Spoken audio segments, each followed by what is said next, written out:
Gadadhara Shivasadi Gaur Bhaktavinda. Hare Krishna, Krishna Krishna, Hare Hare. Hare Ram, Ram Ram, Hare Hare. Okay, so we were learning the third chapter till 20 shlokas. I think we covered 20 shlokas, and we'll continue from 20 shlokas. Today I may have to exit a little earlier as we have the engagements. So I'll try to see how much I can cover. So one thing we have to understand in karma, I couldn't get a chance to brief about it last time. So first of all, karma means what? Karma means prescribed duties.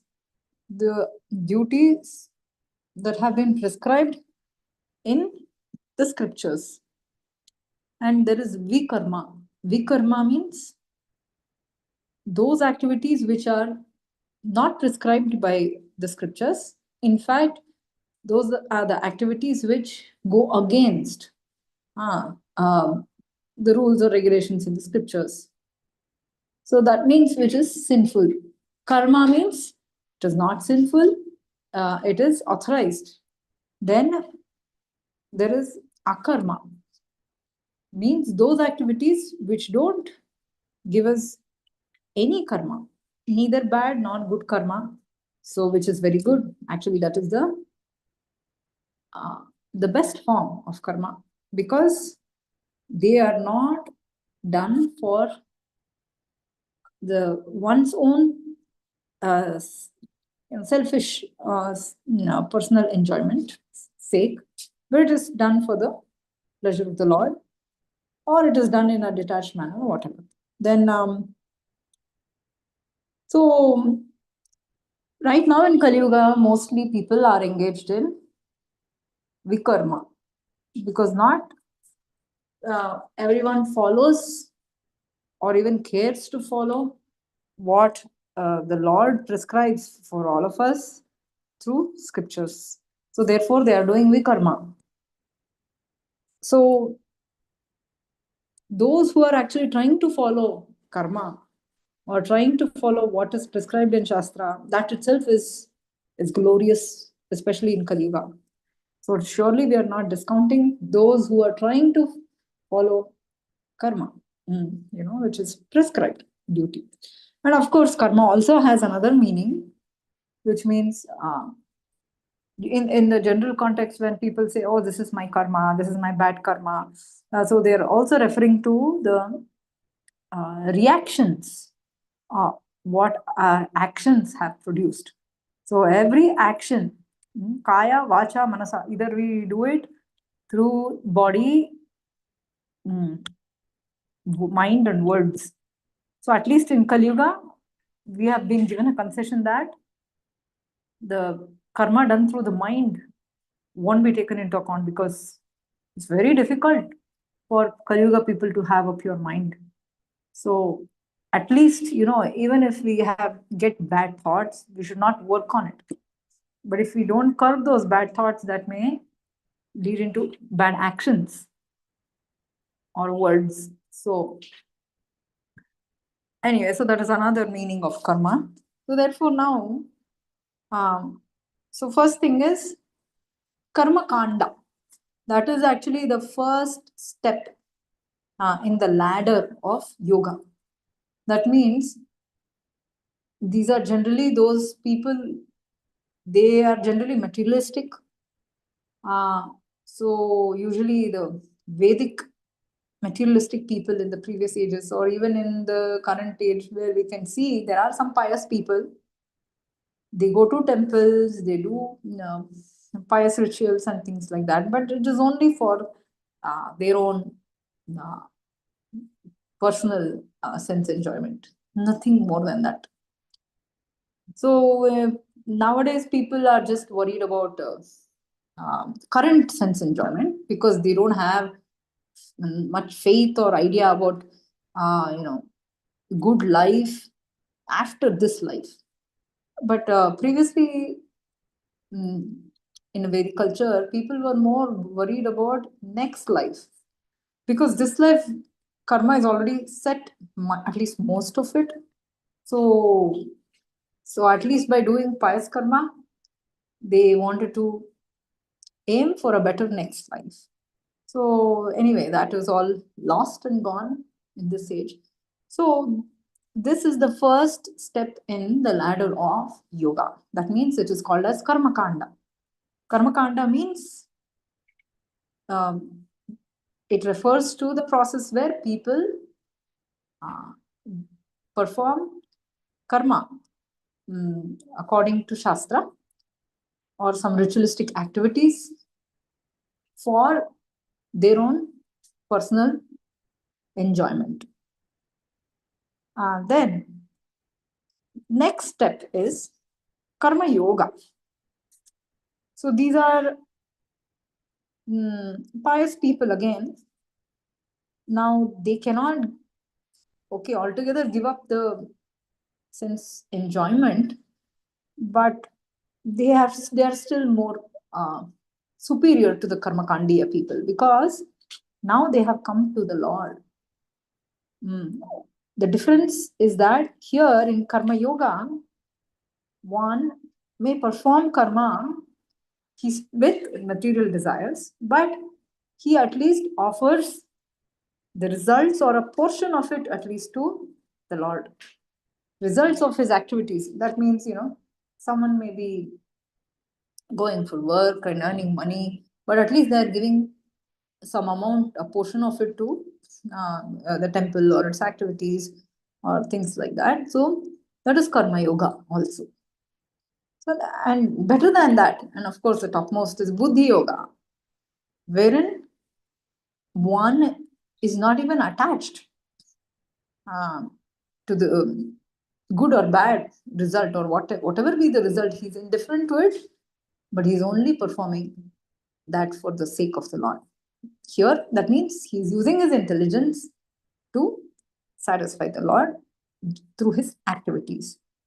Okay, so this was a quick summary in order to, and then as one goes up the yoga ladder, so from karma kanda to karma yoga, then one gradually comes, one is, as a person performs karma yoga, he will be gradually purified.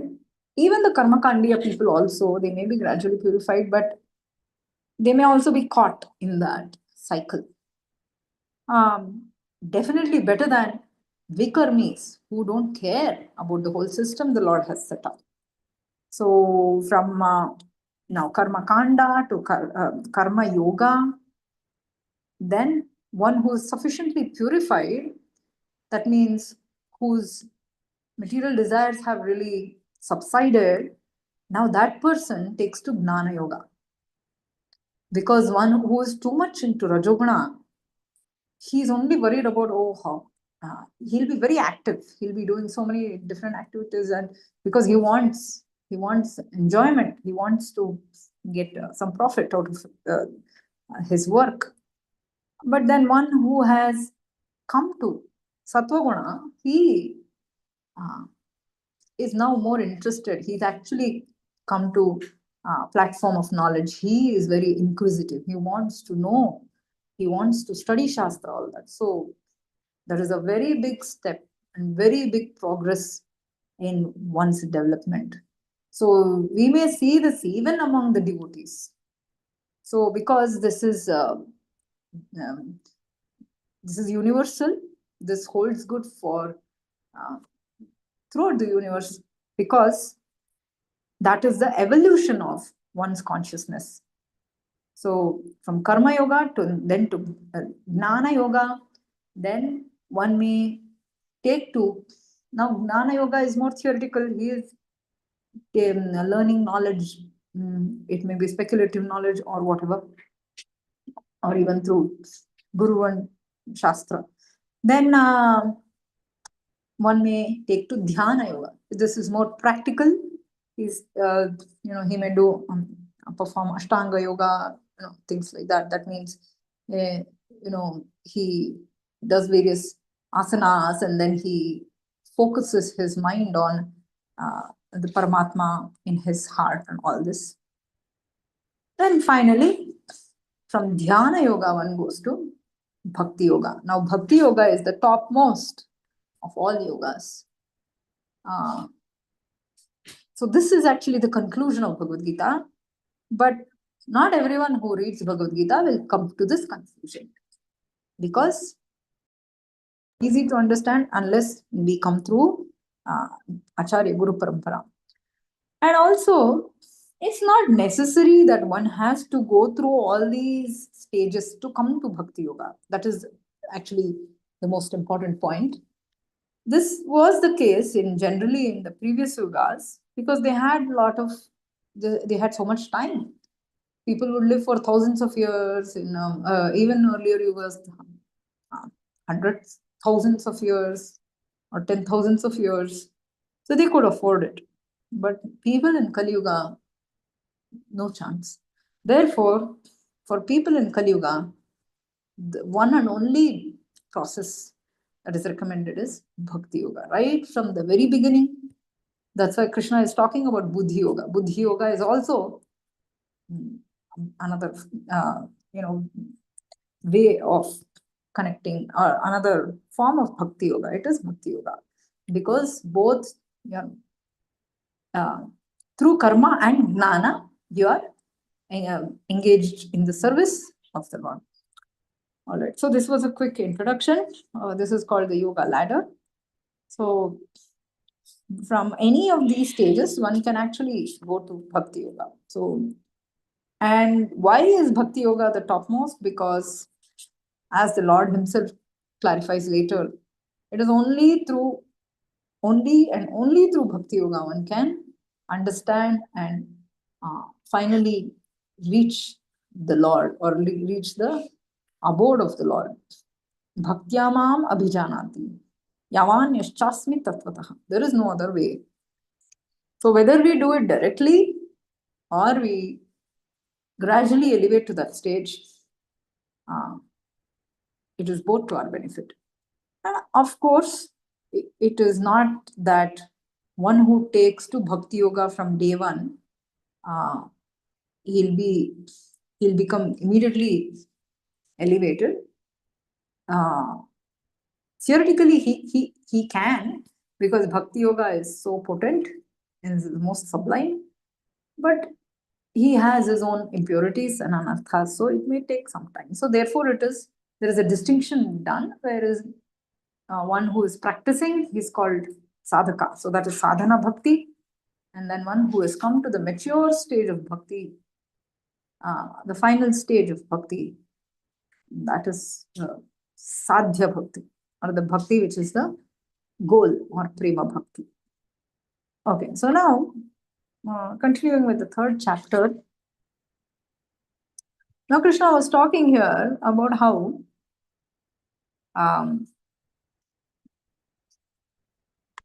all karma is inevitable for everyone, because Arjuna was confused whether one has to give up karma and then give up all their activities and then engage in the cultivation of knowledge, because if jnana is superior to karma, then that means we have to give up karma. So that is how this whole conversation has been directed. Then Krishna is trying to clarify now that nobody can live without doing karma or activity. Nobody can sit still even for a minute. And it is better to do your activities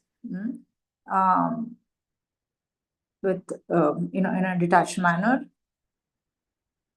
by through, or even through, if that is not possible, through regulative principles, by practicing sadhana, than pretending that I've given up all my activities and I'm now taken sannyas or renounced everything, but when the mind is still contemplating how to enjoy, so that is pretense. So therefore, that's how he started, and then he went on to say, therefore, one should not prematurely give up. doing karma. One can do that still, even if one has material desires, one can offer uh, the results to the Lord. But if one does not perform karma, or yagna rather, everyone has to perform yagna. What is yagna? Yagna is performing activities for and offering the results to the Lord. Yagnarthat karmanonyatra lokoyam karma bandhana. So everyone will become entangled in this karma bandhana if one does not perform yagna. So that was the Lord's warning. Therefore, everyone has to, therefore, um, perform sacrifice.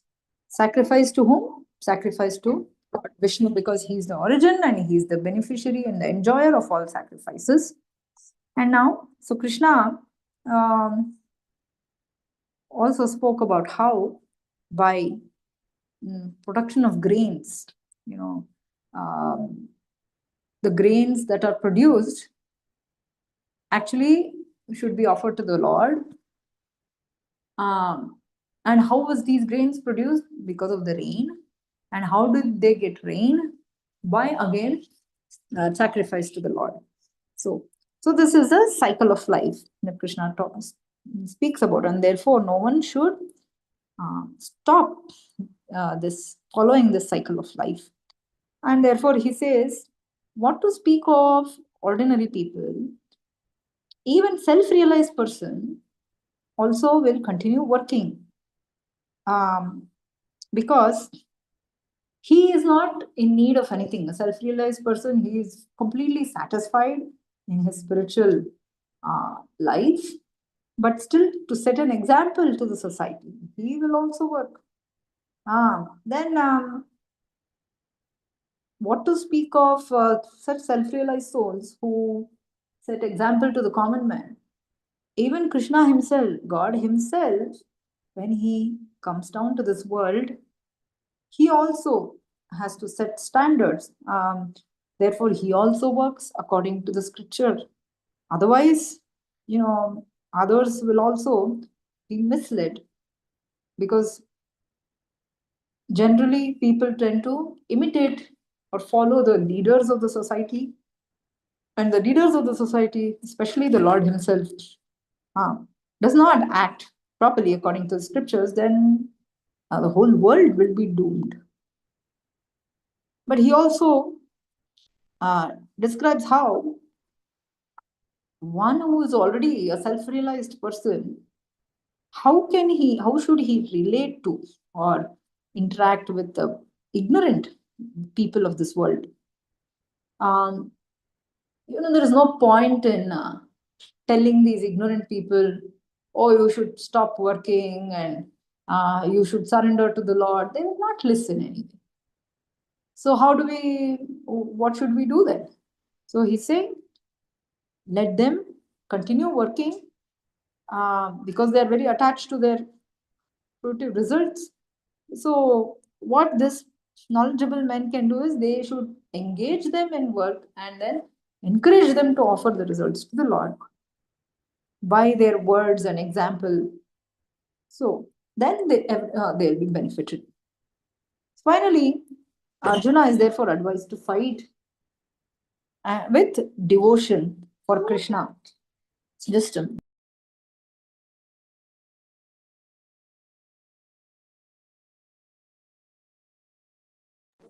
So, and this way, Krishna is driving home the point that, now you work in devotion for Krishna. That way you can free yourself from the bondage of karma. Just a minute.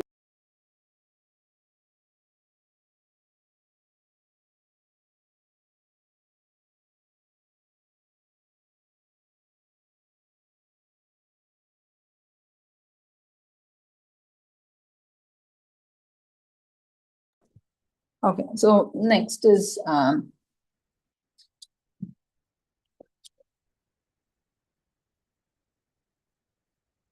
So the conclusion is that Arjuna should not give up his prescribed duties, even though there may be faults. So this is a very important point, which comes later in one of these shlokas, that it's better to do our own prescribed karma than do someone else's karma perfectly. Let's say we are doing someone else's karma with no faults and perfection, but if we perform our own prescribed duties with a lot of faults, still Krishna says it's better to perform our own duties than to do someone else's to perfection. So, therefore, so much stress is given in carrying out our prescribed duties and following Shastra, because that way we will be at least gradually elevated in our faith, and also it will bring about a harmony in the whole society. And ultimately, he says, whether we want it or not, we will be forced to act according to our own nature. So these prescribed duties are prescribed according to our nature. One person may be in Sattva, he has different duties. Person in Rajoguna, person in Tamoguna. So they have different duties. Therefore, even if we don't want to follow, we will be forced to act according to our own nature, is what you're saying. So therefore, now in Shloka 21, as we spoke about this already, Yadyad Acharati Shreshtaha Tattad Evetaro Janaha Sayat Pramanam Kurute Lokastad. So whatever action a great man performs, people will follow that. Therefore, and whatever standards he sets, and the whole world will also pursue that. And they'll keep referring, see, that person did that, so I can do this. Because everyone needs a role model. And Krishna is saying, I don't have any work prescribed for me, because he has not taken birth according to his karma. So the Lord comes by his own sweet will to uplift us. And he doesn't need anything or want anything. So we all perform work so we can get something. We cook so we can have food, feed ourselves or our family, and so on. So every action is done because we are in need of something. But that's not the case for Krishna, because he's completely self-satisfied. His Atma Rama and everything comes from him. So what does he have to look for elsewhere? Still, he says, I'm still engaged in performing my duties. Because if I fail to perform, then all the men will certainly follow my path. And the whole world will be put into ruination. So in a society has to be organized scientifically. That's how it used to be previously, according to 4 Varnas, Brahmana, Kshatriya, Vaishya, Shudra. That way, when there is division of this labor, people will work with no competition and with in harmony, so that everybody can get benefited, and there'll be one harmony between individuals and the society, and overall the atmosphere will be peaceful. So therefore, these prescribed duties need to be followed, not just for an individual's peace, that individual to lead his peaceful life, but even for the entire society to work, to function peacefully. And if the Lord himself, if he doesn't follow these prescribed duties, then the whole world will not follow, and then everything will become chaotic. It will destroy the peace of the whole society. And therefore, ignorant people, that means who are not aware of their own swadharma or their own spiritual life, who are ignorant of their spiritual life, and they are just materially very attached, rather, they should be allowed to um, perform their duties with attachment to these results. So, learned people, they should also act in a similar way, but externally they may also be acting like ignorant men, but internally there'll be uh, the consciousness will be wide apart, because the ignorant men will work with attachment, and the knowledgeable person, self-realized man, he works without attachment, just to set an example to the society. So what intention we are doing, what is our consciousness, that is really the most important. So therefore Krishna advises we should not disrupt the minds of these ignorant men. Nobody likes sudden change. It can seem very chaotic. So rather, one may have to gradually become purified. In some cases, people may respond, people may suddenly become uh, interested in spiritual life, and they may want to take a path of complete renunciation. That is there, but in most of the cases, it's not.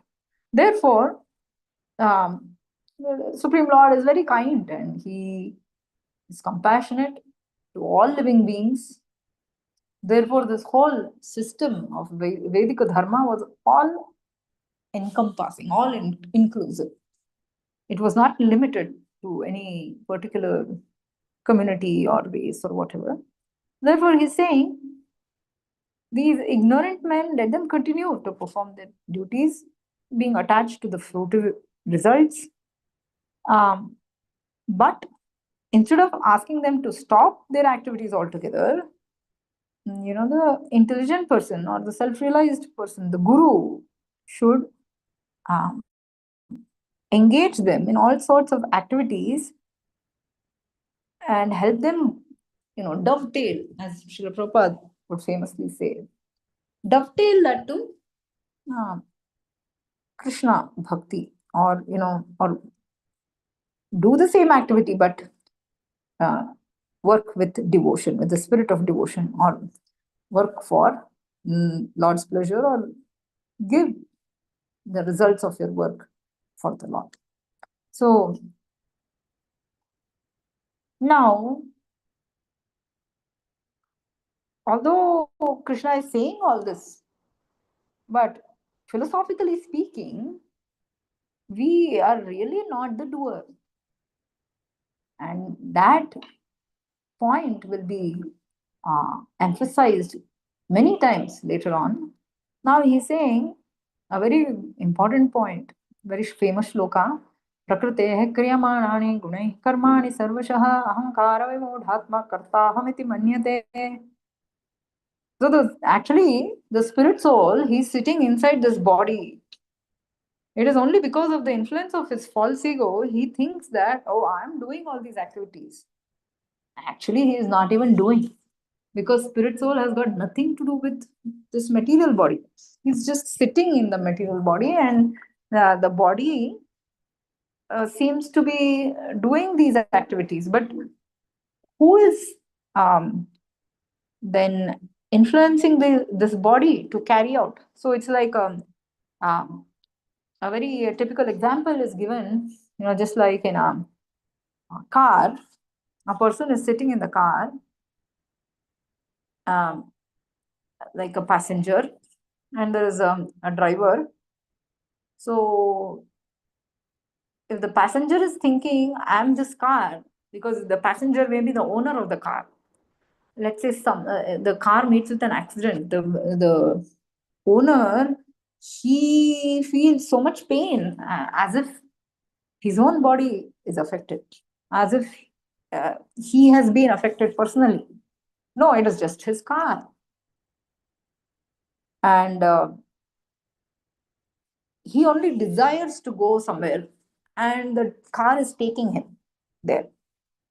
So similarly, we are also like that passenger or the owner who is sitting inside this body, and something happens to this body, we are very deeply affected because we are thinking that we are this body.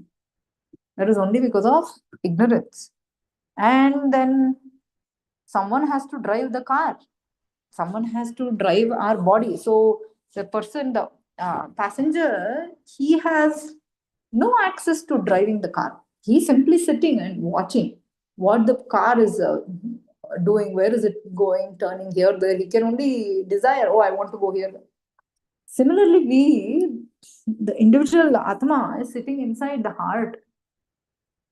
It's only desiring, oh, now the Atma may desire, okay, now I want to lift this uh, cup and drink water. But does the spirit soul actually do the action? No. It is the body who is doing the action. But then who is making the body move? It is actually the three gunas or three modes of nature. Prakrutehe kriyamanani gunaihi karmani sarvasha. That means sattva, raja, tama. These are the three energies, three types of or three divisions of this material energy through which the Lord, we can say the Lord or even the Devatas who are his agents, they are making our body move. Why are they making our body move in a certain way? Because of our karma, according to our karma, according to our desire. But I am thinking I am doing all this because I'm very much identifying with my body. I'm thinking I'm this body. Therefore, I am thinking this is my hand. I'm lifting this. Actually, I have no connection at all to the body. So therefore, Krishna is saying here, after saying all this about karma, he is now taking a philosophical perspective stance, and he says actually it's not even carried out by you.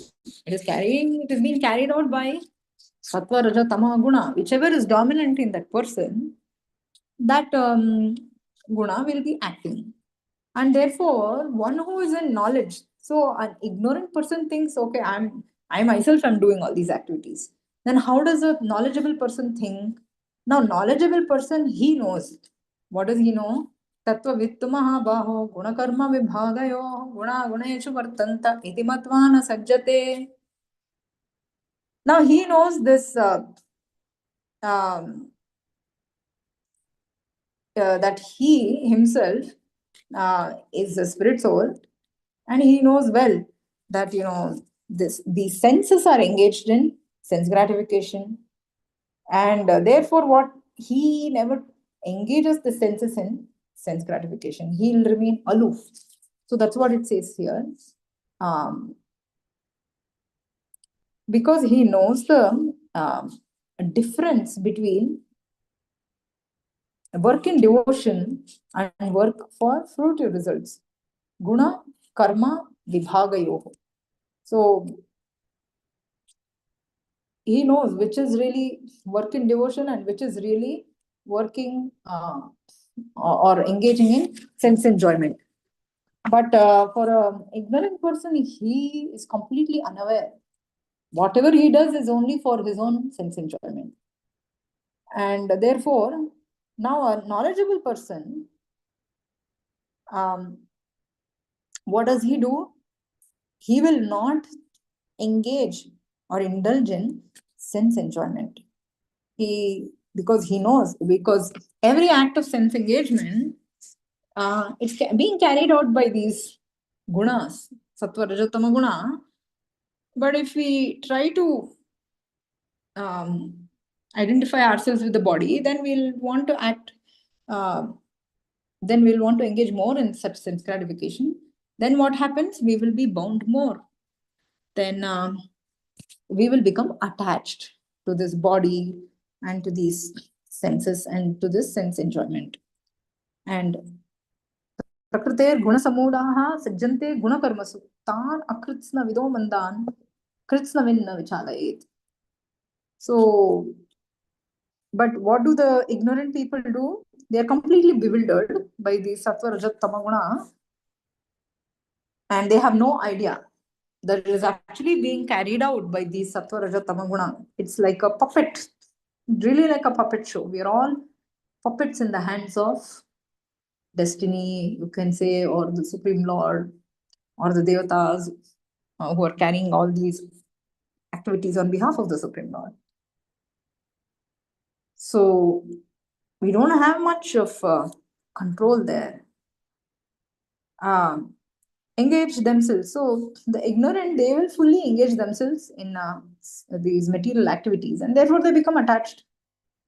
The more we engage in sense enjoyment, the more the senses will demand that. So, but so the wise, they should not suddenly unsettle them, because all these duties are inferior due to the performer's lack of knowledge. Tan akritsna vido mandan kritsnavin na vichalayet. So we should, a knowledgeable person should not unsettle them, rather engage them in the work in devotion. Okay, we'll take this one last shloka. So, Mayi sarvani karmani sanyasya dhyatma chetasa nirashir nirmamo bhutva yudhyasva vigatajvaraha. So, how do we get free from all these then? So much of complex mechanism, machinery going on actually within our body, mind, the way they act according to the soul's karma or desire. So we are perpetually getting, we are perpetually getting more and more entangled in karma. So how do we get out of all this? Therefore, Krishna says, by surrendering all your works or activities unto me, unto Krishna, with full knowledge of Krishna. Without knowledge, one can never surrender. How can we surrender to someone who we don't even know? Or then what to speak of loving them? That is the next step. First of all, we should have knowledge, full knowledge of Krishna. And then, without desire for profit and with no claims to proprietorship and free from lethargy, you fight Arjuna. So, coming back to Arjuna's case, so Krishna is emphasizing now to fight, but you will still be completely free from any karmic reactions when you surrender all your karma or the karma phala to me, the results of your work to me, in full knowledge of me, and do not desire for any profit. Whatever happens, whether profit or loss, leave it to me, and without any claims for proprietorship. So, first of all, we think I am this body. So that's an illusion. Because of that illusion, all other subsidiary illusions come up, which is what? I am this body, this is my house, this is my family, these are all my belongings, and so on and so forth. So this is a false sense of proprietorship. By giving up all this, and by also giving up lethargy to do our own, perform our activities, or in Arjuna's case, fight, we have to continue to perform, do our duties, and surrender it to the Supreme Lord. Then we will be completely free. So this also is a very recurring theme. Krishna asks us to surrender to him in full knowledge. And then we have to understand him, only then we can surrender. And finally, we have to perform our activities without expecting or being unaffected by the results of the activities. We should perform our duties as if obligated. Yeah, I have to perform my duty, I'm doing it. It's okay. I don't need to gain any big thing from that. That is only for the sake of the Lord.